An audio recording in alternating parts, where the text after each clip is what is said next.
You're listening to Station Delta 9, Sierra Relay. Broadcast range approximately 120 miles. Solar-powered repeater operational as of 0600 hours. Signal boost confirmed. If you're receiving this, you're still in the zone. If you're still in the zone, you're not alone. My name is Daniel Kepler, former NOAA field analyst, station tech, and more recently caretaker of this tiny sliver of bandwidth somewhere above Bishop, California. Elevation's just over 9,000 feet. That's probably the only reason I'm still breathing. This tower was part of the California Emergency Climate Monitoring Network. I was stationed out here to log high-altitude heatwave anomalies. Sierra heat ridges weren't supposed to form past June. Then July hit 124.3 degrees Fahrenheit in Fresno. August set the record in Bakersfield. 128.5 livestock collapse. Grid instability. Then came the rolling blackout cascade. That's what started it. Not a singular event, just pressure that built until systems cracked, like bones under slow torque. I started broadcasting when the Fresno substation exploded. That was 2 months ago. There was no warning, just a flash over the horizon. Then reports of grid firestorms. Transformers blowing sequentially, taking entire neighborhoods offline. That was the day the heat storms began. If you're from the Central Valley, you saw the orange. You smelled the metal. It wasn't a fire in the traditional sense. It was the air becoming something else. Heated particulate, ionized ash, whipped into vortices strong enough to toss sedans off the road. I got the first real data stream on August 3rd, then silence. When the NOAA uplink failed, I stayed. Not out of duty, there's no paycheck left, but because there's nowhere cooler to go. The lowlands are unsalvageable now. Downtown Sacramento hit 56 degrees before the satellite feed cut. The last drone footage showed people collapsing in shaded alleyways. Even the asphalt had buckled. Storefront glass melted in place. I've been scanning the bands ever since. Most signals are gone. Some were emergency services, and some were just voices trying to read headlines to anyone who would listen. Others were static, and then gone. But 3 days ago, I got a ping on 161.88. Weak, faint, buried beneath the interference, but it was a structured pattern, voice compression, a military format. Subject Echo 4 confirms thermal anomaly over Ridgecrest. Phase 2 modeling verified. Recommends zone abandonment. High risk of atmospheric inversion. End packet. That was it, just one loop, then silence. I've been replaying it, studying the waveform. Whoever sent that is running a next-gen uplink. Could be military, could be corporate. But they're out there, and they know something is escalating. Let me tell you what I've seen. Maybe it'll help you stay alive. The first thing you need to understand is that this isn't a firestorm the way you remember them. It's not just about flames. It's the air pressure shift. It's the static buildup. Birds, if there are any left, go silent before it hits. Then your hair rises. The ground vibrates just slightly. And then the heat descends. Not like wind, but like a wave curling down from the upper atmosphere. It hits your skin before your lungs. If you're outside, the sweat flashes off. Eyes dry out instantly. Metal burns to the touch. Plastic warps.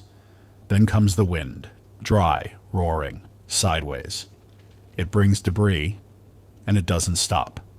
Sometimes it lasts 15 minutes. Sometimes 2 hours. I saw one rip through Independence, that little town off the 395 corridor. Population maybe 600 before the evacuations. There were still maybe 40 people holding out, those who thought the worst had passed. Some had dug shallow bunkers. Others had battery-cooled safe rooms. But that afternoon, August 19th, the entire street was torn open.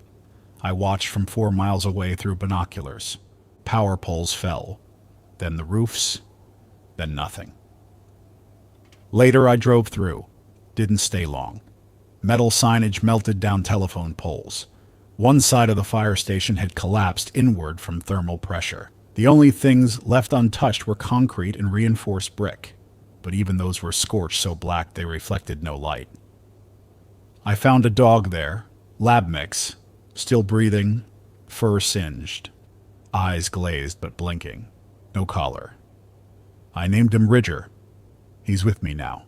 Sleeps near the battery rack, doesn't bark much, but he listens, like you're doing now. If you're in a car, get north, get high. Death Valley is suicide, so is Barstow. Palm Springs was evacuated, but the convoys never made it past Joshua Tree. The old Highway 62 is now a graveyard of heat-shattered engines and sun-bleached skeletons of buses. I talked to a park ranger 2 weeks ago, Sam Ortega. He was posted out near Sequoia, holding onto an old ranger station with backup power and a rooftop tank. Said he'd seen a group of about 12 trying to hike out of Visalia. Only one made it to him. The rest succumbed before elevation relief kicked in. Sam was planning to head northeast toward Mammoth. Haven't heard from him since. If anyone from that station is still out there, Milo, Corinne, Darren, this is Daniel Kepler. I'm still on frequency, same location. North of Taboose Pass Trailhead, Tower 12 Delta, Sierra Relay Grid. Coordinates embedded in the loop signal. Weather today is unrecognizable. You'd think the mountains would offer escape, but the skies are orange-gray now, thick with upper atmosphere dust. Satellite albedo levels suggest we're in an inversion pocket. That means heat's not venting. It's trapping, like a lid on a boiling pot. And we're inside. You may have noticed something odd. Your electronics failing faster, batteries swelling, radios glitching at odd intervals. That's not just heat. It's EM spike. Static discharges from particulate friction in the upper sky. This tower's surge arrestor blew out last week. I bypassed it with a hand-wound copper coil. It holds for now, but I've grounded all non-essentials. Don't use drones right now. Too much interference. I lost a DJI Matrice trying to map Owens Lake Basin. Just went dark mid-air. Could have been signal loss, but I think it fried. Temperatures down there spike past 70 Celsius, or 158 degrees Fahrenheit on open ground. That's enough to cook lithium packs. If you're still getting solar, ration your charge. Night's cooler, but barely. Even midnight doesn't dip below 35 anymore. You'll need most of that charge for comms, filtration, or cooling gel pumps, if you're lucky enough to have a rig. Tomorrow, I'll test the auxiliary transmitter. Maybe I can push range beyond the White Mountains. If you're listening from Tonopah, I want to hear from you. I've heard rumors of a NOAA data center still active out there. Remote. Reinforced. If it survived, they'll have backup climate models, maybe projections, maybe something we can act on. Until then, conserve. Seal your shelters. Stay out of the direct sun from 1100 to 1700 hours. If your feet burn through your boots, you waited too long. Remember, the storms aren't just weather, they're warnings. They mean the atmosphere is changing rapidly and not in our favor. This is Daniel Kepler, signing off for now. Broadcast resumes at 0600. If you're receiving this, you're still alive. And that counts for something. You're back on station Delta 9, Sierra Relay. Still broadcasting from the eastern slope above Bishop. My name is Daniel Kepler, former NOAA field tech, and right now probably one of the last continuous voices on the Western Range. And so it's 05:22 hours pre-dawn. Air temp at 9,100 feet reads 84.9 degrees Fahrenheit. At this elevation, that's absurd. I stepped outside to check the solar angle and could feel the heat rising off granite like an open oven. The moonlight's dim, but it reflects enough off the haze to silhouette the valley. The Owens River down below, dried to cracked earth and calcium scars. The last of the aquifer draw from Lone Pine ran out 3 weeks ago. The pumps are silent. Groundwater's gone. There used to be a rhythm to the broadcasts, a pattern. Early on, people would call in. They'd share coordinates, temperatures, wind data, even personal stories. But now, silence, interference. The airwaves are turning into graveyards. The last clear voice I logged came from Tehachapi, a woman named Eleni, retired fire captain. She'd sealed herself into a retrofitted boxcar with solar film on the roof, heat shielding on the sides, and a backup water recovery unit from the old wildfire days. She was tracking the ridgeline storms and trying to warn survivors moving west. Said she'd seen entire caravans get swept off the highway by convection winds, Winds strong enough to flip campers like toys. I played back our conversation last night. She was calm, determined. The last words she said were, "If you're reading the wind wrong, you don't get a second try." That was 9 days ago. Since then, nothing. I've left my return signal on loop every night since.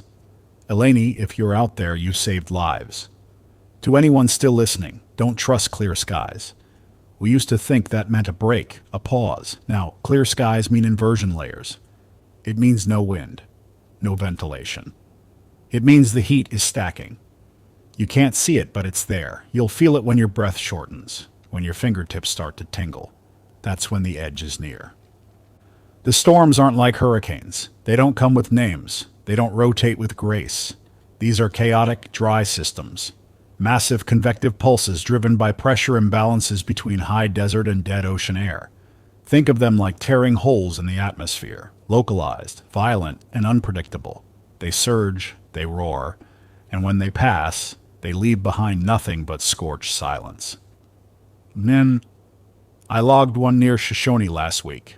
The town's population was already gone, evacuated or worse. I was doing a loop with my rig, small Polaris EV with custom insulation and heat baffles. I saw the wall coming down Route 178, yellow-orange, roiling like sand in fast forward. I parked behind an old limestone outcrop, cut power, sealed vents.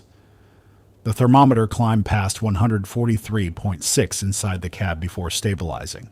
Outside? Higher. The air shimmered so hard I thought the sky was bending. Afterward, I walked the town, found a mural still intact, hand-painted, kids and horses and green hills. Underneath it, someone had scratched a date, July 4th, 2041. I don't think anyone made it past July 5th. If you're trying to move, don't travel alone. Not anymore. I know it's counterintuitive in this heat. More bodies mean more water loss, more risk. But solo movement means no one to drag you out if you collapse. No one to cover you if the heat knocks you blind. You go down on the trail alone, and the sun finishes the rest. Even the coyotes have moved higher. I haven't heard them in days. I still get a few emergency signals, very faint. Some bouncing off the upper layers. One came from what I think was the Caltech subrelay station. Might be Pasadena, or what's left of it. The message was broken, looped, half-corrupted. Grid failures across basin. Fire tornado confirmed near I-210. LA River drainage collapse. No aerial evacuation available. Fall back to San Dimas or higher ground. San Dimas, that's a stretch. Last thermal scan of the LA basin showed surface readings 132.8 degrees Fahrenheit. I doubt any above-ground structure is safe there now. And once the aquifers dry, there's no more fallback. Southern California was already on borrowed time. The concrete held, but the power didn't.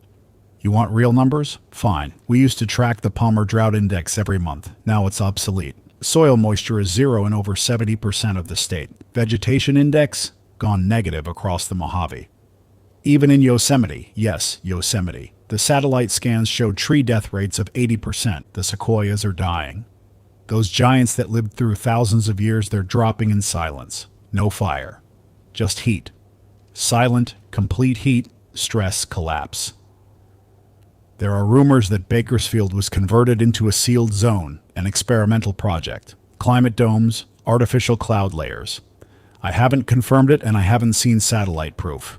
But I got a relay ping from the outer perimeter 2 nights ago. Message was automated. No voice, just coordinates and a thermal warning, then static. If you're trying to reach that zone, remember, if they sealed it for a reason. Don't expect a welcome party. Don't expect power. The best you'll get is a wall and a closed gate. If you're not on a manifest, you're just another heat signature on their exterior scans. I keep my scanner locked to 3 frequencies now, 162.40, 148.12, and 27.935. All of them had NOAA usage once. Now they're mostly noise. But sometimes, I hear coded bursts. I know what NOAA encryption sounds like. I helped write the patterns during the 2036 redesign. Those pings?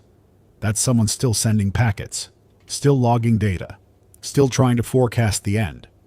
If you're in the Sierras, I've left trail markers, burned-in codes. Charcoal hashes on smooth rock, 3 lines, sharp corner, dot inside the arc. That's me. That means shelter nearby, or water. If the container is sealed, it's potable. If it's open, purify it twice. A note for those still trying to run to generator units. Watch your thermal load. Internal combustion in this atmosphere builds exhaust pressure faster than you expect. I've seen backup systems combust just from ambient rebreathing. Diesel coolers overheat in 30 minutes if they're not under shade. Solar's safer. Low yield but reliable. I run my panels with a staggered tilt, reflective insulation backing. Cuts heat load by 9%. Every watt counts. The next storm is forming. I can see it brewing over the horizon. A thin haze layer curling, bending light. Not moving yet, but it will. I'll be logging it tonight from this perch. Ridger's restless. He's watching the western edge, tail low. Animals know before we do. If you see birds vanish and your radio starts picking up bursts of crackle across multiple bands, get inside. Seal your vents. Wait. If you're out there, alone, in the silence, know this. I'm still here. Still broadcasting. Still listening. You're not forgotten. Not yet. This is Station Delta 9, Sierra Relay, transmitting from the high slopes above Bishop, California. You're listening to Daniel Kepler. If the signal sounds weaker tonight, blame the inverter fan. It's starting to whine under load. I've cut the non-essential modules so broadcast clarity may dip, but the core frequency is holding. I said yesterday I'd cover global updates. What little I know, what's left of the international picture. Let me be clear, direct feeds are gone. The satellite networks, NASA's Aqua, the European Meteosat, even the Japanese Himawari system either stopped transmitting or went dark one by one. Some failed due to solar panel degradation under high UV burst. Others were deliberately shut down to protect onboard systems from radiation backscatter. Whatever the reason, the space-based view is fragmented now. We rely on shortwave reports, high-altitude drone footage, and what few ham operators are still in range. Let's start with Europe. I picked up a transmission from northern France, the region near Rennes, about 2 weeks ago. A geophysicist named Juliette Marin was sending coded updates from what she described as a deep biosphere shelter, likely one of the old EU-funded climate resilience bunkers. She said western France was hit by consecutive anticyclones. Temperatures hit 116.6 degrees Fahrenheit in Brittany. The Seine dried by mid-July. Paris instituted emergency underground relocation, then lost power. Last message from her included this. Toulouse domes breached. Montpellier confirmed uninhabitable. Alpine corridor sealed. Swiss border not responding. Floodplain routes converted to heat burial fields. That was her phrase, heat burial fields. I don't know if it was literal or metaphor. I don't want to. From what I gather, Germany's Rhine Valley went critical after the August heat dome. Agricultural collapse followed by water riots in the north. Berlin's Tiergarten caught fire. I verified this with infrared telemetry. Visible thermal flares where there should have been only city blocks. No confirmation on civilian casualties. But the silence speaks for itself. The Alps lost their snow mass. That was the trigger. Glacial runoff stopped. Crops failed. Naples broadcasted a warning but lost net power 5 days later. Rome, unverified, might be a ghost city. No return signals. Switching to Asia. The Indian subcontinent, already overburdened from years of extreme monsoons, entered what the Indian Meteorological Department called thermal cascade stage back in late June. Daytime temperatures in Lucknow and Patna were reported above 122. Grid instability took out refrigeration across the Ganges corridor. Food rot became epidemic. Internal refugee routes failed. There are whispers of a mass migration toward the Himalayas, but oxygen density at high altitude is lower during heat inversion. Many don't survive the climb. I did catch one automated relay from a repeater in Shimla text only. Read, IT bunker operational. 68 persons confirmed. O2 saturation at 72%. Cooling intake compromised, awaiting thermal drop below 100.4 degrees. If you're in northern India and receiving this, find shelter near natural ice zones, cave systems, glacier-fed spring areas. But be warned, those regions are under surveillance by remaining forces. I don't know who's in command anymore, but not everyone will welcome you. Moving east, China is nearly blacked out.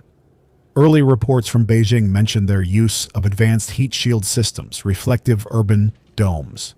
Some lasted, but once the Yellow River dried and northern reservoirs failed, there was nothing left to cool the infrastructure. Rural areas around Henan reportedly reached surface temperatures over 143.6 degrees Fahrenheit. Crops didn't burn, they withered standing upright. Dead, but still vertical, like skeletons in a sunken field. The Yangtze Basin? The Three Gorges Dam held. For a while, then came the landslides. Sediment flow increased by 300%. Satellite scans showed massive upstream blockages. I don't know if the structure failed, but no radio has come from the basin since the thermal surge in mid-July. Only one beacon still pulses from the region. Shanghai Underground Research Node, Zone 7. It's encrypted. Ping interval every 6 hours. All messages read, contingency live, request exfiltration, human support below ground level 80. Make of that what you will. Now, Russia. Siberia is on fire. That's not a metaphor. The permafrost thaw accelerated past prediction models. Methane pocket ignition is triggering spontaneous wildfires that burn beneath the soil. The ground smolders even when the air is still. I heard from a Russian climatologist, Anton Grigoriev, broadcasting out of Novosibirsk about a month ago. He described it as hell underneath your feet. His last known location was a decommissioned radar station west of Krasnoyarsk. His final transmission was a list of atmospheric carbon counts followed by one line. We're past the point of intervention. Only shelter matters now. The Middle East has gone silent. The last known voice came from Amman, Jordan. A doctor named Safia Haddad, running a triage shelter deep in the Wadi Mujib Reserve. She said the Dead Sea had receded by 30 meters in 5 months. Temperatures topped 125.6 degrees in open sun. No birds, no wind. Just heat and wind-borne dust so fine it jammed their solar tracking systems. The power failed shortly after that message. Her voice has not returned. Let's cross oceans now. South America. Fragmented signals. One burst came from a Chilean research outpost high in the Andes. Their radiologists confirmed atmospheric UVC radiation levels 400% above historic norms. Skin exposure time to first damage, less than 6 minutes. That station had lead shielding. Most people don't. Brazil's rainforest, from what I understand, is collapsing faster than predicted. Debug is no longer theoretical. The Amazon flipped from carbon sink to carbon source.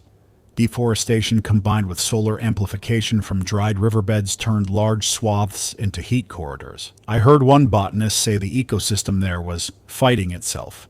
I didn't understand it at first. Now I do. Nothing is balanced anymore. Finally, Africa. Northern zones. Libya, Sudan, Egypt. Went red on my thermal overlays. The Sahara is expanding outward. Sand temperatures exceed 158 degrees Fahrenheit in some zones. Wildlife collapsed. Human habitability has dropped below threshold. I've heard rumors of an underground network operating between the Hoggar Mountains and the Atlas Range. If that's true, those rock corridors could provide some form of protection. But I can't confirm.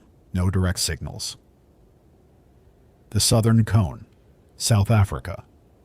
Lesotho, Zimbabwe, had early success with geothermal bunkers. I tracked a live frequency from Stellenbosch, broadcasting environmental data and something resembling a survival code system. But I haven't picked it up again since the last solar flare disrupted high-band transmissions. As for Australia, the interior is gone. Temperatures were climbing beyond survivability when the ABC went off air. I got a single, deeply fractured signal from a ham operator out of Tasmania. He claimed the mainland was fragmenting, small enclaves clinging to coastal geothermal sites. but fires along the Great Dividing Range pushed many inland and into the kill zone. Globally, we're collapsing into heat silos, isolated nodes of survival. The grid as we knew it, power, communication, transport, is dead. Those who prepared in silence may still be holding on. Underground labs, decommissioned bases, Arctic stations that outlasted their funding. But the average person? The ones who believed the headlines 5 years ago, who trusted in climate pacts and temperature ceilings. They had no chance. The systems failed faster than anyone modeled, and now we're here, spread thin across a burned world, whispering into static, hoping someone else is still whispering back. I keep broadcasting because it's what I know, because silence is worse, because if someone, somewhere hears this and takes one step toward shade or shelter, or a better location, then maybe this voice meant something. You are not alone. More soon. You're still tuned to Station Delta 9, Sierra Relay. My name's Daniel Kepler, transmitting from what used to be NOAA's Ridge Cluster 12, perched above the Owens Valley. Elevation, 9,183 feet. Location, defensible. Temperature, rising. This morning it reached 143.6 before sunrise. I've got the blinds drawn, vents sealed, and Ridger's asleep near the last cooled concrete section under the east wall. He doesn't whimper anymore when the air thins, just breathes slower, like he knows there's no point saving energy we'll need later. I promised to talk about safe zones, rumors, claims, partial satellite reads, so here's what I know and what I don't. Let's start with what's confirmed. There are still eyes in orbit, though fewer than we had before. Of the original 40-plus climate observation satellites between the ESA, NASA, JAXA, and CNSA, less than half remain operational. Some were lost to orbital debris, a few from overheating onboard processors, and one or two, if the encrypted chatter is accurate, were deliberately disabled to limit panic. But some still transmit, not through standard relay systems but through older L-band telemetry bands, the ones built to endure hostile conditions. I've been using a hand-built SDR array to scrape whatever packets I can. The signal's weak, but the data is there. I got one satellite Aqua 2, still returns surface temperature readings every 36 hours. It's blind in many bands now, but the thermal range still works, and from what I've pulled, a few areas still maintain survivable thresholds. First, Greenland's east coast, the coastal shelf near Itokorto Ormei. It shows daytime temperatures peaking at 71.6 degrees, nighttime dropping to single digits. Population? Unknown. The last transmission from that region was a weather station test beacon, auto-pinging every 12 hours. No human voice, but power's still flowing. That means panels, batteries, possibly geothermal. And the terrain? Cliff-sheltered and glacial. If I were within 1,000 miles, I'd be walking. Second, the South Island of New Zealand. Specifically, the area west of Aoraki, near the Tasman Glacier. The satellite data suggests lower UV exposure due to stratospheric cloud clustering. A known phenomenon, particulate matter from the Australian fires years ago settled into southern polar airstreams, creating a semi-permanent haze. It acts like a natural filter. From orbit, the ground looks cooler, dimmer, still above 30 in the day, but survivable. The last ham call I caught from that region was short, half choked with static. A young voice said only, "We have water, and the tunnels are holding." That's the thing, tunnels, that word keeps coming up. From the Alps to the Andes, to abandoned subways in old cities, survivors keep retreating downward. Heat mitigation is simple physics. 1 meter below ground, and the temperature gradient stabilizes. By 5 meters, you're below the radiation bound zone. If you have air, water, and power, you can last a season, maybe more. There's a rumor, a persistent one, about a sealed zone in the Pacific Northwest. I've heard it from 5 different sources, and all unrelated. Supposedly it's centered near Sandpoint, Idaho. Mountains to the east, Lake Pend Oreille to the west. The theory is that DARPA or FEMA or maybe a private contractor retrofitted an old NORAD spillover site beneath the Selkirk Range. Not a military base, nothing on maps, but a civil contingency hub. I've never confirmed it, but I've intercepted pattern traffic. Low-frequency pulses matching federal geolocation syncs. Could be anything. Could be a weather balloon. Could be ghosts. There's also word of a zone along the Canadian Shield near Wabakimi Provincial Park. Satellite topography shows crater lakes, thick forest cover, and deep underground rock layers. Apparently, it's cool enough there that condensation still forms at night. That's rare now. You need precise humidity balance for that. A Canadian signal, automated weather beacon 7B17, pinged from there 3 days ago. Temperature logged, 73.6 degrees. Dew point, 14. Actual dew point. But the question isn't just where it's cooler, it's who controls those areas now. Some survivors I've spoken to mention private enclaves, corporate retreats turned into fortified shelters. They say the rich pulled back into bunkers under Aspen, Jackson Hole, and Telluride. Re-engineered ski lodges with recycled air, rationed power, and no need for outside contact. I can't confirm any of this. But if you're wondering why some satellites still fly while cities burn, that might be your answer. There are also rumors about floating shelters, ships repurposed as oceanic climate arcs. The theory is that vessels retrofitted with advanced desalination systems could remain mobile, chasing cooler currents. I tracked one such signal 3 weeks ago. Long-wave distress beacon tagged AMI-4, frequency unknown in standard registries. Last known location, the edge of the Aleutian Current. Voice log.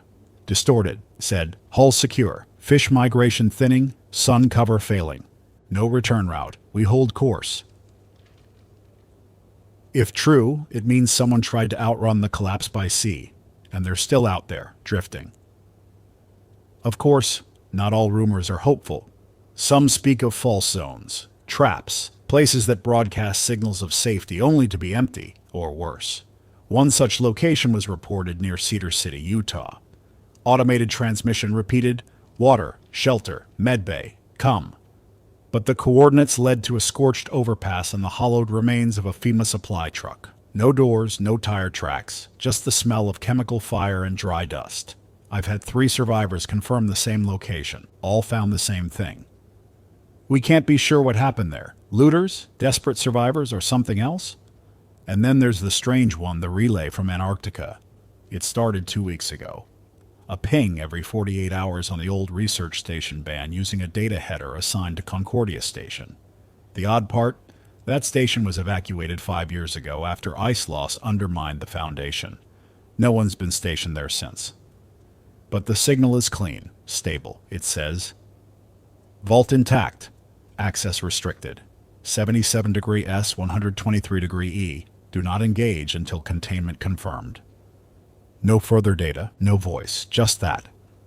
Some think it's AI generated, a leftover from some old automated climate sentinel. Others think it's real and someone somehow survived down there with power, food, and time.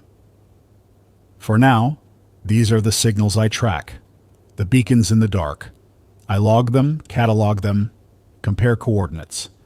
Maybe someone will compile the data and draw a map, or maybe it's just a list of places we'll never reach.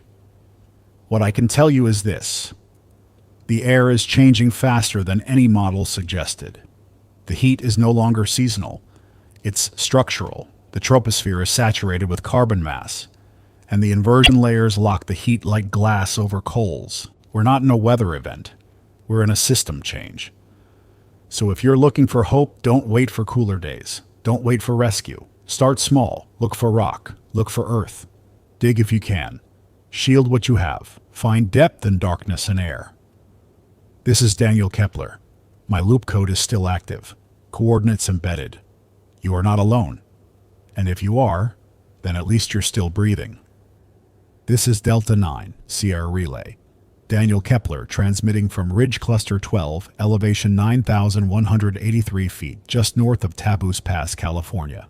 Time is 0642 hours. The battery bank's holding a 94% charge. Signal strength is fair.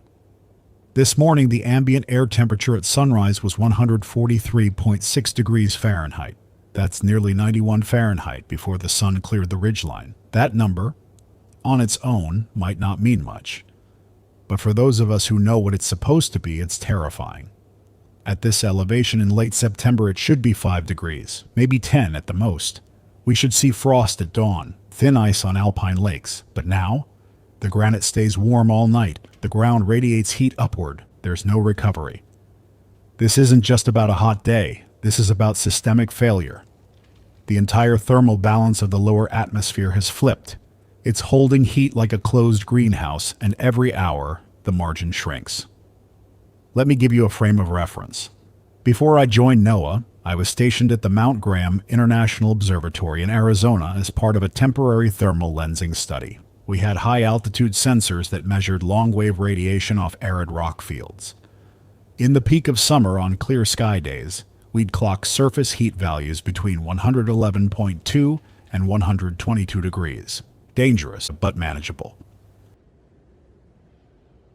I'm seeing those same values on north-facing shaded slopes that never see direct sunlight past 1100 hours. That means ambient, convected heat is so strong that it's saturating entire ecosystems, regardless of direct exposure. And it's not just here. The last raw packet I received from Aqua 2 showed surface temperatures of 156.2 across Death Valley.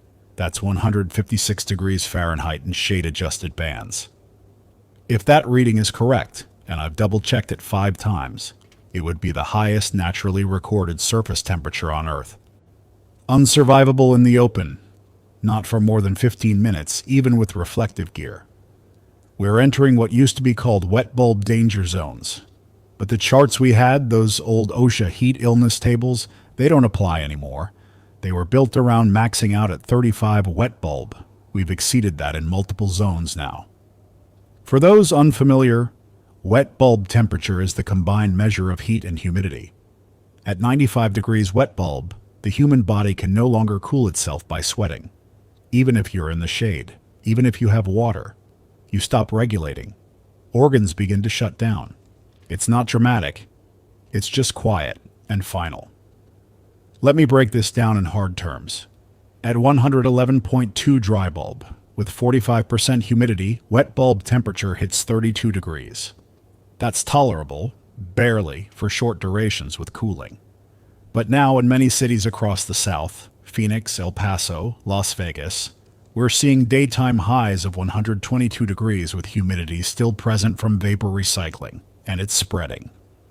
Even the Great Basin, once considered one of the safest heat buffer zones, has started reporting extreme ground temperature anomalies. On a drone pass 2 weeks ago, I recorded a patch of high desert brushland near Ely, Nevada, showing surface spikes to 143.6 degrees Fahrenheit. The sagebrush were intact, still upright, but the cell structures had collapsed. No chlorophyll, no photosynthesis, just hollow, sunlit skeletons of once living plants, silent and gray. When vegetation dies like that, you lose more than just shade. You lose carbon cycling.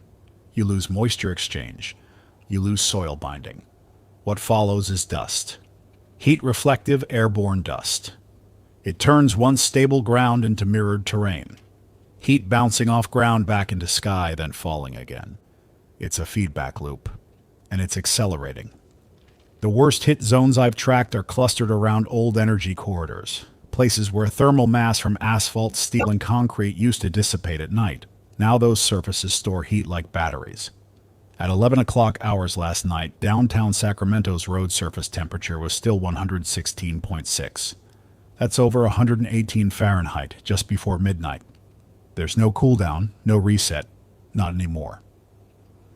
Satellite IR overlays from the last 3 weeks show that nighttime lows are rising faster than daytime highs.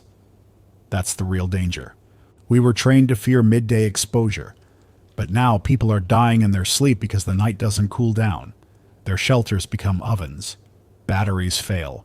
Air exchange units break, and the heat creeps in.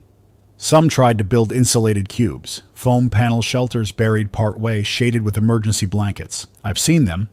Outside Barstow, near Mojave. The idea was solid.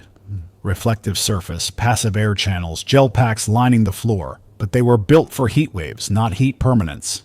One group I found had sealed themselves in a line of solar trailers. They had water, food, even portable AC units powered by solar banks. But the panels buckled in the sun. The current dropped, the inverters fried. I found the rig abandoned. Vents scorched shut. Inside, quiet. Still, nothing moved. I've made dozens of trips to the valley floor and back, not for supplies, those are long gone, but to monitor, to witness. I'm still a scientist, I suppose, even without a team, even without the title. One pattern I've seen is the descent of the survival ceiling. A decade ago, they warned us that under worst-case RCP 8.5 scenarios, the mean survivable elevation would rise by 100 meters per decade now. We've blown past that. The line of safe habitation is climbing at over 100 meters per year. Let me say that again. Every year, the zone in which you can safely live is rising by the height of a 30-story building. That's why most of California's population centers have failed. That's why even mountain towns, Big Bear, Idlewild, Truckee, are thinning out or collapsing entirely. The problem is, there's only so much altitude to go around. Once you reach the ridgelines, there's nowhere left to climb. Just rock, just exposure, just sky. Here at Ridge 12, I'm pushing the edge. This tower was never meant to be a shelter. It's barely insulated. But I've reinforced what I could, covered the inner walls with collapsed tenting from abandoned survey camps, packed soil between layers, hung mylar on the south-facing wall, rigged a second-hand thermoelectric chiller from an old vaccine cooler I found in a Ranger truck. It holds for now. Ridger's coat is starting to thin. He spends more time near the shaded water bowl now, ears down. Animals know before we do. They always have. His fur is warm to the touch even at night. I've stopped using the stove. I eat cold now. Canned beans, freeze-dried rations, salt crackers. I burn as little power as possible. All to keep the transmitter alive.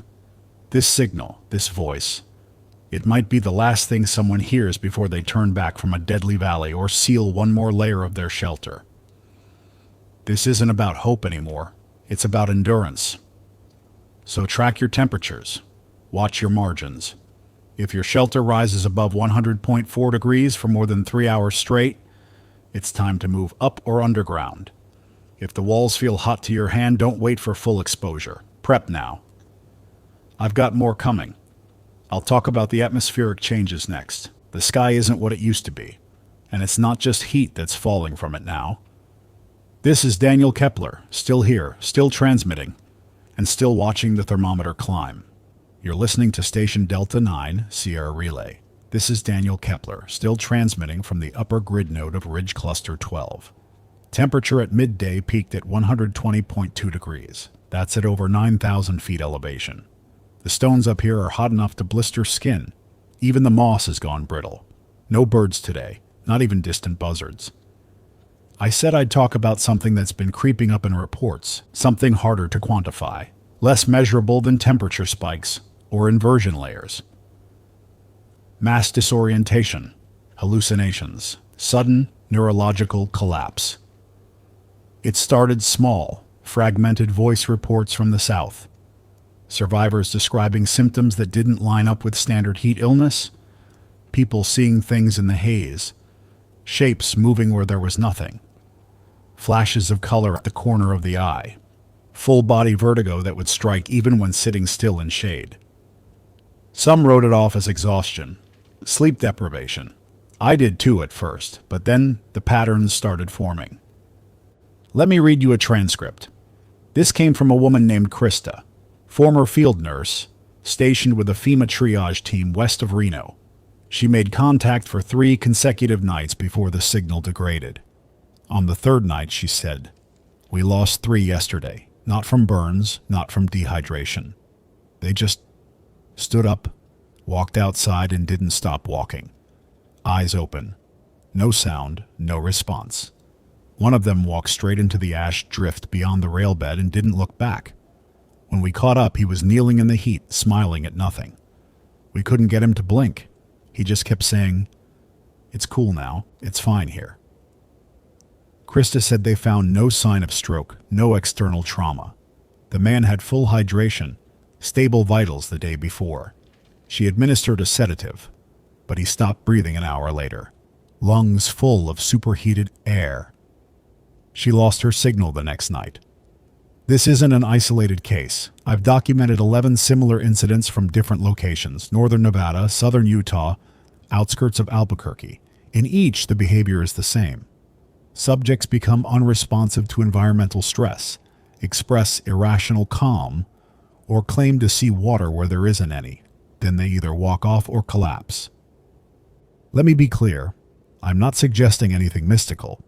This isn't contagion or hysteria. This is physiological. You see, as the body reaches its thermal limit, certain neurological effects kick in, ones we didn't talk much about in training. Under prolonged heat stress, blood vessels dilate to the point where cerebral perfusion drops. The brain loses pressure equilibrium that can result in visual distortions. But more disturbing heat affects the hypothalamus, the part of the brain that regulates not just temperature, but emotion, impulse, even instinct. When that control begins to erode, the brain does something strange. It fabricates a version of reality that's easier to survive, a protective overlay, like dreaming while awake. You don't feel the heat, you don't feel panic, you feel peace. One voice recording I intercepted from a shortwave relay in Arizona, an EMT named Javier, described a child they rescued from a collapsed trailer outside Yuma. She'd been trapped inside for 2 days with no water, wrapped in a metallic insulation blanket. When they pulled her out, she was smiling. She asked if they could turn the lights back on. There were no lights, just the sun. She died before they reached the convoy. Javier's voice cracked when he said, "She thought it was Christmas." There's a name for this. It's not in public safety manuals, but old military survival guides have a term: thermal euphoric dissociation. Sometimes shortened to sun fade. It's rarely observed in mild climates, but here now, it's becoming common. I've had moments myself. 2 days ago, I was walking the upper ridgeline, checking sensor pylons. It was just after midday. No wind, no clouds. I had water. I had protection, but I lost time. 10, maybe 15 minutes, gone. I remember the rock faces shimmering, then a strange sense that the sky had changed shape, like it had curved downward, pressing against me. Ridger found me crouched under the edge of the repeater rack. I don't remember walking there. My watch was still ticking, but I hadn't logged any of the sensor data. I hadn't taken any readings, just stood there. Since then, I've set strict alarms. I hydrate on schedule. I rest in intervals. But I can't help but think, what if I hadn't come back inside? Another voice message, this one from an older man near Fort Stockton, Texas, described sky flickers. He said he started seeing faint, repeated pulses in the upper atmosphere. Not lightning, not sunspots, just small, rhythmic dimming. He thought it was his vision. But then his dog started howling, and his equipment, an old ham rig, shorted out. He said the pulses kept coming for 5 minutes, then silence. He hasn't transmitted again. What causes it? Some theories point to high-altitude particulate scattering combined with increased EM discharge from heated air layers. Under intense atmospheric strain, localized ionization events can occur, similar to auroras but closer to the ground. If a human eye catches those shifts at the edge of perception, it could trigger a neurological feedback loop. Combine that with borderline dehydration and low oxygen. You get visions, and if you're alone, unanchored, you might follow them. It's no surprise that many of these cases occur in zones where humidity is just high enough to make breathing feel normal, but not enough to cool the skin. That's the danger zone, where your body doesn't send a full panic signal. You don't realize you're overheating. You feel safe. That false calm kills more than panic ever did. I've also tracked incidents of silent collapse. That's when a person just stops. No screaming, no sweating, no movement. The brain decides, quietly, that continuing isn't viable. It sounds clinical, but when you hear about it firsthand, it's haunting. A small convoy near Mesquite. 3 vehicles, 10 survivors, lost 2 people in 1 day. No warning. They sat down on the roadside and just didn't stand up again. One woman had been eating 5 minutes earlier. Talking about maps. She smiled, turned toward the sun, and stopped moving. By the time the others noticed, her core temp was past fatal. There was no fight, just a switch, flipped. I share these stories not to frighten, but to warn. If you or anyone in your group begins speaking in phrases that don't match the situation, if they see things you can't, if they smile too long at nothing, pull them into shade, cool their body immediately, wet their skin, elevate their legs, talk to them calmly, firmly, anchor them, bring them back to the real. This isn't the old world anymore. The body has no memory of this environment. It has no defense. You have to give it one. I'll keep tracking reports. I'll continue logging any patterns I find. And I'll stay inside when the wind dies and the sky turns still, because that's when the mirage begins. This is Daniel Kepler, still watching, still transmitting. Don't walk toward the shimmer. This is Station Delta 9, Sierra, Relay. You're listening to Daniel Kepler, still transmitting from what remains of Noah Ridge Cluster 12. Elevation 9,183 feet, September 28th by the old calendar. Though up here it might as well be midsummer forever. Outside, the thermometer on the tower reads 105.8. At altitude, in shade.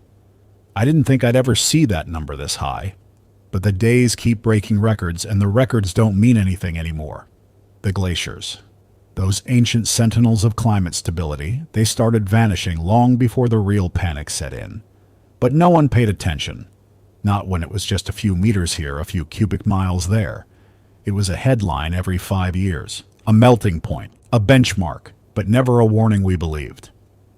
Now, they're nearly gone, and I don't mean just thinning, I mean collapsed, fragmented, disappeared. The Sierra Nevada snowpack, the one that fed all of Central California for generations, evaporated entirely by early August. Satellite snapshots from mid-July showed only dust-streaked ridgelines and exposed granite basins. Even the deep drifts in the upper bowls, gone. That snow was supposed to last through October. The Rocky Mountain Glaciers. There's a thermal breach map from NOAA's now-defunct Boulder office that shows glacial retreat lines from 2000 to 2040. The line for 2040 was theoretical, marked in faint red.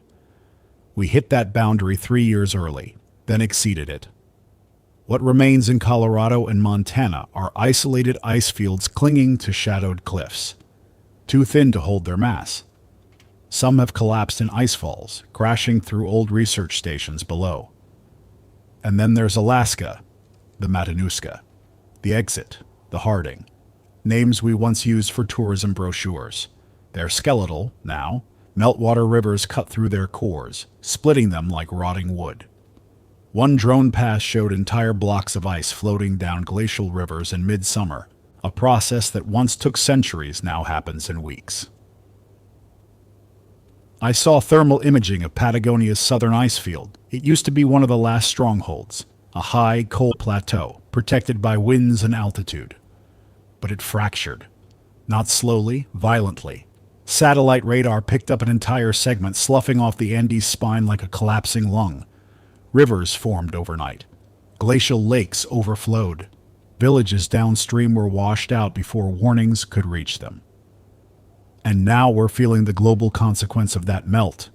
Water redistribution and ground destabilization, yes.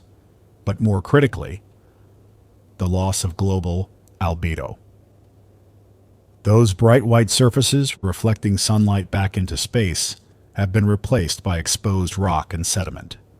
Darker surfaces absorb heat and they radiate it back into the air. That means the Earth isn't just getting warmer, it's retaining that warmth longer. This contributes to what climatologists once called a positive feedback loop, but there's nothing positive about it. More heat means more ice loss. More ice loss means more heat absorption. And on it goes, each cycle faster than the last. You want to understand what's coming? Look at the critical thresholds reached in the hottest zones. We're seeing the breakdown of environmental and social equilibrium in real time.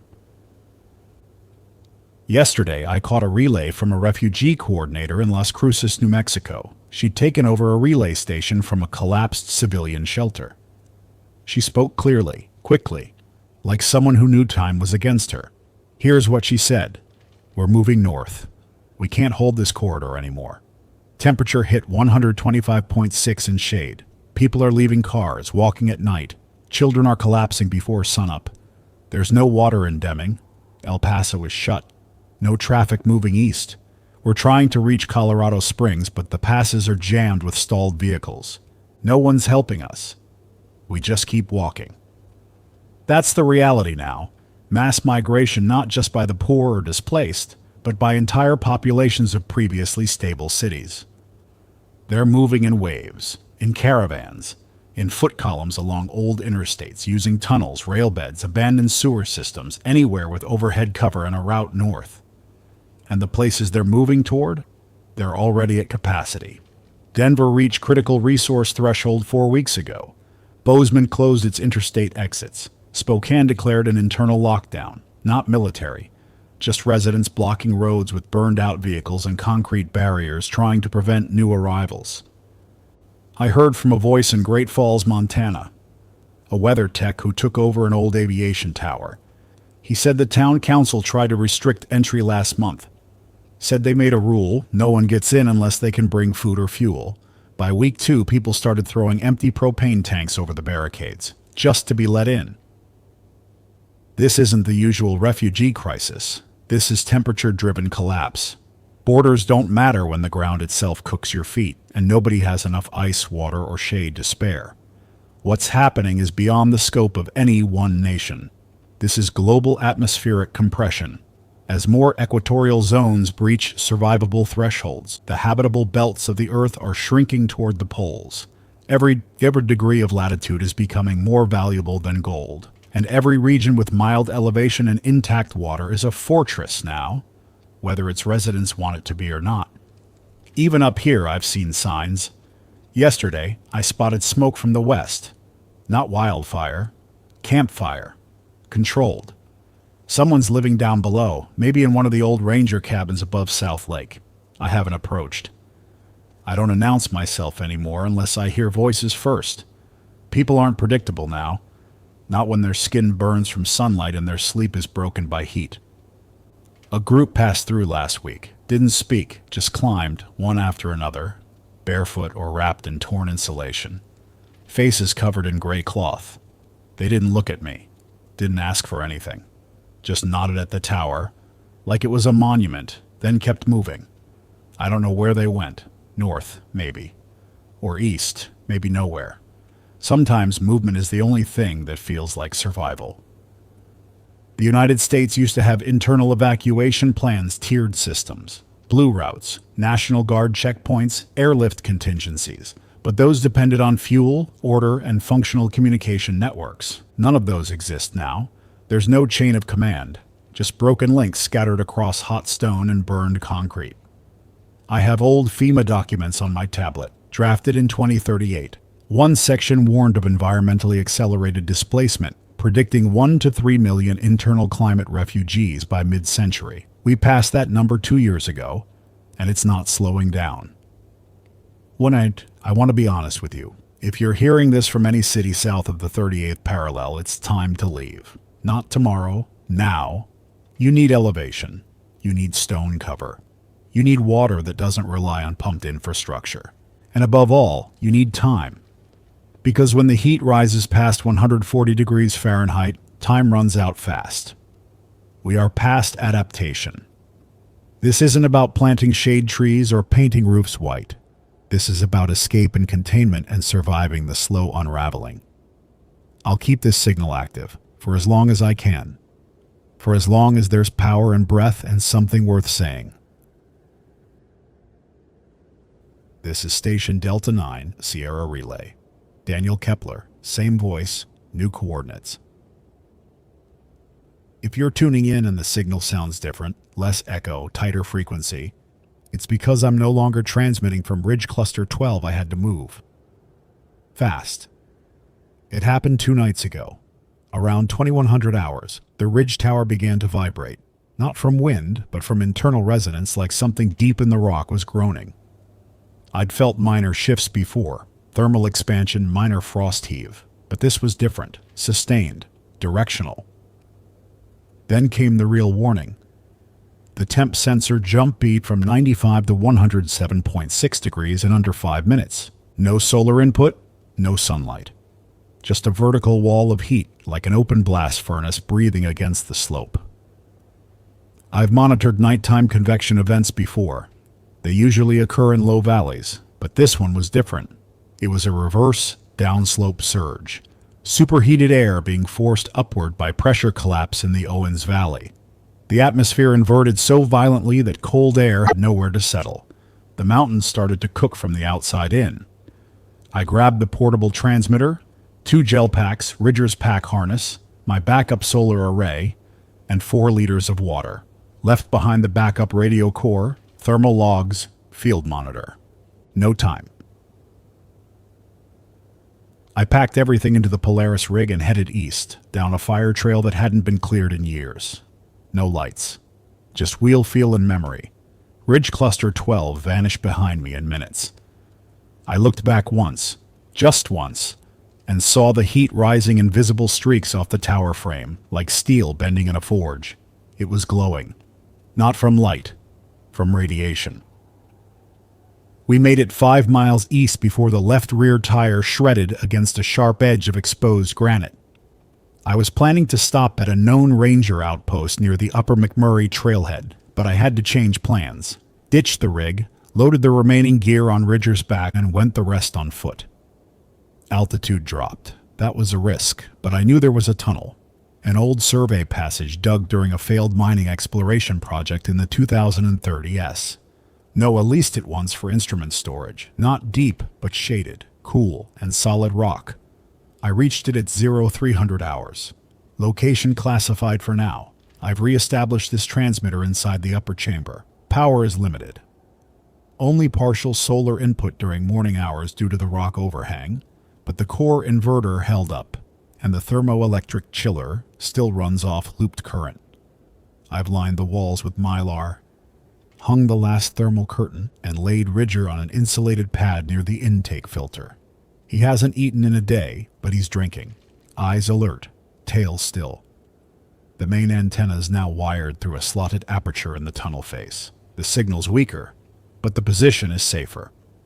Temperatures in the interior chamber are holding at 89.6 degrees, which, compared to the outside, is paradise. According to my portable field reader, the outside temp climbed past 49 by noon. That's approaching death threshold for unshaded skin exposure in under 10 minutes. For context, aluminum warps at that temperature in direct sunlight over time, and rubber seals begin to degrade. I've already lost 1 gasket on the outer water tank. Why the surge? I can only speculate. Likely a thermal collapse in the Owens Air Basin. That happens when the surface temperature of a valley floor climbs so high so quickly that it creates a vacuum effect, pulling cooler air in from every direction. Only this time, the cooler air is still in the 40s, and the incoming surge displaces everything even at elevation. I've seen it in theory pressure, gradient inversion, triggered by extreme radiative forcing, but I never thought I'd survive one. I don't think anyone on the lower slope did.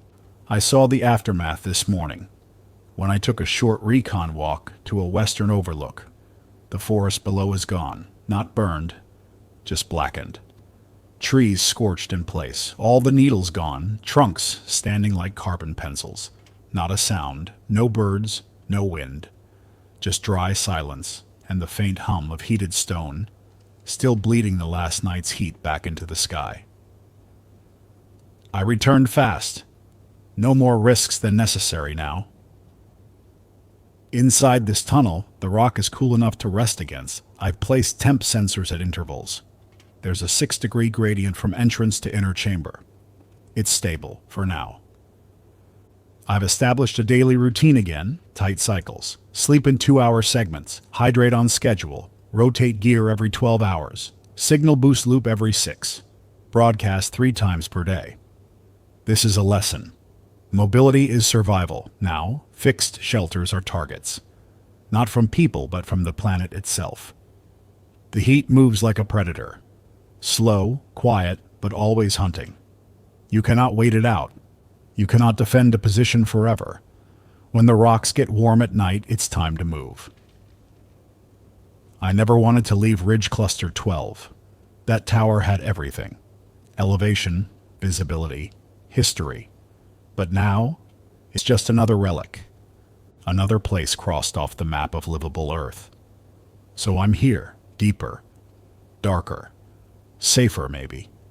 I've placed reflective markers near the entrance for any travelers who might pass by. Charcoal arcs. My sign. If you see it and you need shelter, follow it.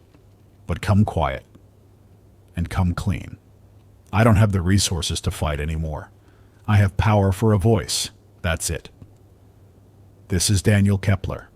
Same mission, new coordinates. Still listening. You are not alone. You just have to move fast enough to stay alive. This is Daniel Kepler, still broadcasting from the tunnel shelter east of Bishop, California. This is station Delta 9, Sierra Relay. Though the tower I used to transmit from is gone, melted into the slope like it was never there. Today I want to talk about what's vanishing. Not the cities, not the people, not even the air, the water. The disappearance of water is not new, but we used to think of it in terms of scarcity, shortage, droughts. We imagined dry riverbeds and empty reservoirs as temporary, something that came and went with seasons, something cyclical, predictable. It's not. It's permanent now, and it's happening everywhere. Let me start with something close: Owens Lake. A shallow andorrheic lake, what used to be one of the largest in the eastern Sierra Basin. It dried out a century ago when LA diverted its inflow. Then, for decades, environmental groups and hydrologists tried to bring it back. Partial reclamation, dust mitigation, shallow flooding. Now, nothing. Just salt pan and bone dust. The summer storms kicked up so much particulate from the basin floor that you could see it from the upper passes. Brown-orange plumes rising into the sky like inverted waterfalls. There's no more brine layer, no aquifer pressure. The groundwater's been pulled down so far that even the mesic species have died. No reeds, no flies, not even mosquito larvae. The lake is a memory, a heat mirror. And that story's not unique. The Colorado River, once the most litigated and managed river in North America, has stopped reaching the sea that happened years ago quietly. But now it doesn't even reach Lake Mead with consistency. Satellite reflectivity shows Mead's surface area has dropped below 60% of its 2010 footprint. Hoover Dam no longer spills. No more turbines. No more hydroelectric grid. And Lake Powell, gone. Just rocks now. Ghost ramparts of marina slips sticking out of cracked clay like broken teeth. If you're hearing this from southern Utah, you already know. The canyons echo differently now. Drier, harsher. The wind doesn't carry the smell of moisture anymore, just dust and mineral. Then there's the Great Salt Lake, the remnant of ancient Bonneville. People used to joke it would never fully vanish because of how shallow it was. But that shallowness was exactly why it vanished first. Evaporation exceeded inflow for years, and now the salt crust is dry enough to break underfoot. Toxic dust plumes rise in wind events. I saw imagery from a drone, an endless white plain, cracked and flaking with no horizon line, just heat shimmer. One geologist called it the lake bed that poisons the air. He wasn't wrong. The Mississippi is thinning too. That surprised me. You'd think with all the rainfall in the east it'd hold. But precipitation patterns have changed.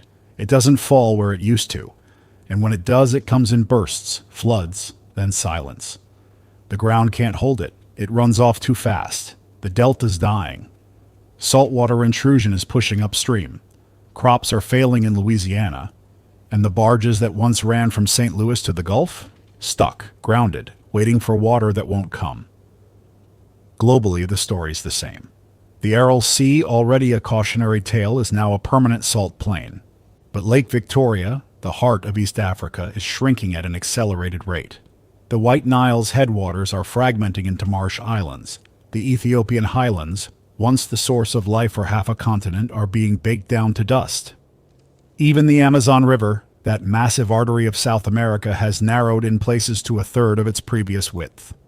In the dry season, some of its tributaries vanish entirely. I received a voice log from a climate researcher in Iquitos before she lost signal. She described sandbars forming in the middle of the main channel, fish floating belly up, river dolphins stranded in oxbow pools too hot to sustain them.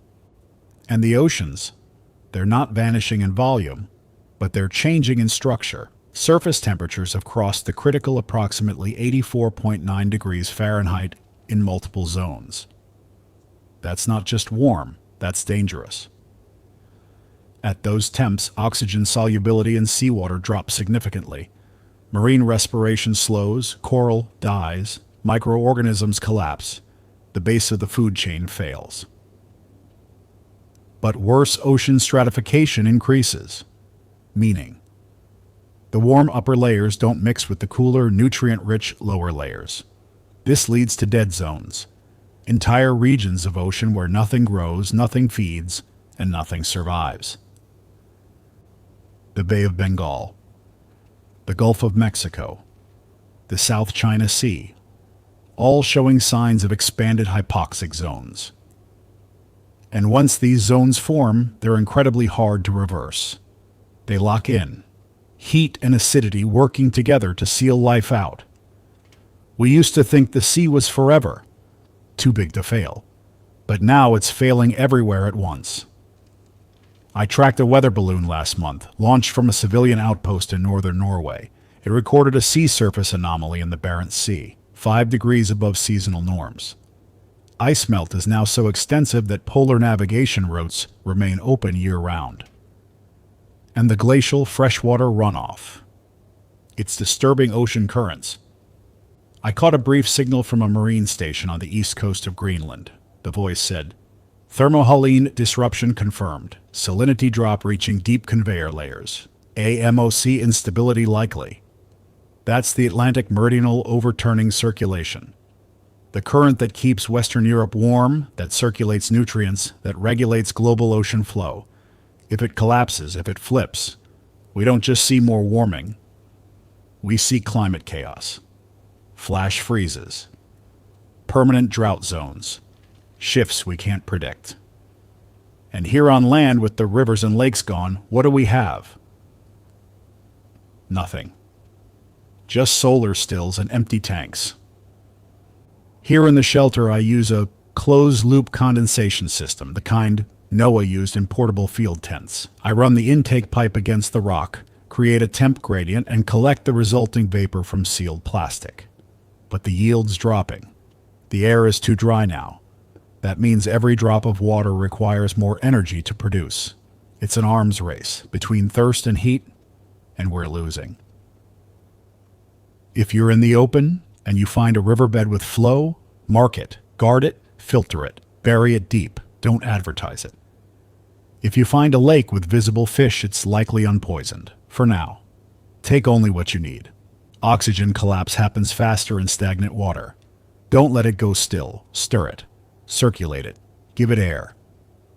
If you're lucky enough to still have a well, protect it. Cap it tight. Use shaded draw. Run it at night. And never leave it unguarded. Water is no longer a resource. It's the last line between survival and collapse. And when it's gone, there's nothing left to fight for. This is Daniel Kepler, still underground, still transmitting, watching the world's waters vanish one basin at a time. Drink slowly, move quickly, and don't trust the map. Most of those blue lines aren't there anymore. Wait, this is Station Delta 9, or what's left of it. Daniel Kepler, former NOAA field tech, now just a voice in a tunnel, sending out what power I can through a line of battered copper and cracked solar storage. It's been 6 days since I heard another voice on the air. No pings, no ham chatter, not even static anomalies that usually come with electrical interference, just silence. I don't think I'm the last. I hope I'm not. But if you're out there, and I mean anywhere, know this. The world above is no longer habitable. That's not projection. That's not fear talking. That's data. 2 nights ago, I took a recon up the ridge again. Needed to check the antenna cabling after a pressure drop tripped the signal. I climbed up at 2 o'clock hours, moved slow, full shield, partial breathing mask, short exposure only. At the overlook I saw the valley, what used to be the Owens River corridor, lit not by moonlight but glow, a faint red-orange haze hovering over the surface. Not fire, not electricity, just thermal radiation. Air too hot to rise, just settling there, slowly cooking everything inside. That's when I knew there's no more cycling, no more cooling. The planet is entering thermal lock-in. It means the heat no longer dissipates. I came back fast. Left a trail marker scratched into the rock, 2 slashes, 1 cross, a signal not to return. The generator kicked off again last night. That's the 4th time. I've been relying solely on the fallback panel and the thermocoupler I mounted to the stone wall, but it's degrading. Voltage loss is consistent. Every broadcast now costs power I might need for water. Ridger's breathing is shallow. He hasn't stood up in over a day. His water intake dropped. I tried rubbing his paws with the cooling gel compound, what little I had left, but the pads are burned from that last walk. He didn't flinch. I've sealed the outer door, reinforced the airflow chamber with scavenged ducting. There's no more air exchange with the surface. The risk of heat ingress or toxic particulates is too high. That means I'm not going anywhere, not unless something changes. I heard rumors once, back in the earlier months, of underground trains, private ones, old corporate tunnels between data centers.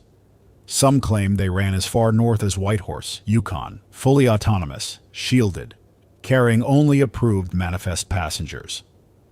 I tracked one burst packet, encrypted, near Mount Shasta. Too faint to triangulate. And even if it were real, even if it were moving right now, I wouldn't make it to the access point. The roads are dust and melted asphalt. The sky is dry static. Fuel doesn't matter when the air cooks the engine block. I think about the world we lost. I think about the emails I never answered, the forecasts I doubted, the fire lines I watched on satellite feeds thinking, this is temporary. I think about water, about cool mornings, about walking barefoot across wood floors. And I think about the silence that's been growing every day. Whoa. 2 hours ago I received something strange. The receiver clicked over to a frequency. I don't monitor 88.9 FM normally dead, but tonight it carried a tone. Just one, sustained for about 40 seconds, then gone. Then the low tone returned. The one from 2 days ago, the one only I had heard. The screen flickered. New text appeared. Observer network established. Query detected. Termination protocol in review. Maya whispered it before I could. That's the name of the voice assistant I used to run on Noah's uplink rig. She's not real. But when I saw the screen, the voice played in my head, calm and steady. The heat is no longer rising. It's just sitting there, like the sun stopped moving. This isn't just a broadcast anymore. It's a declaration. We survived their world. But there's no world left to take back. The skies turned black. The oceans fled. And now the radios go quiet, one by one. This is Daniel Kepler. If you hear this, save what you can, write it, record it, leave it behind. Because soon, the air will forget even our names.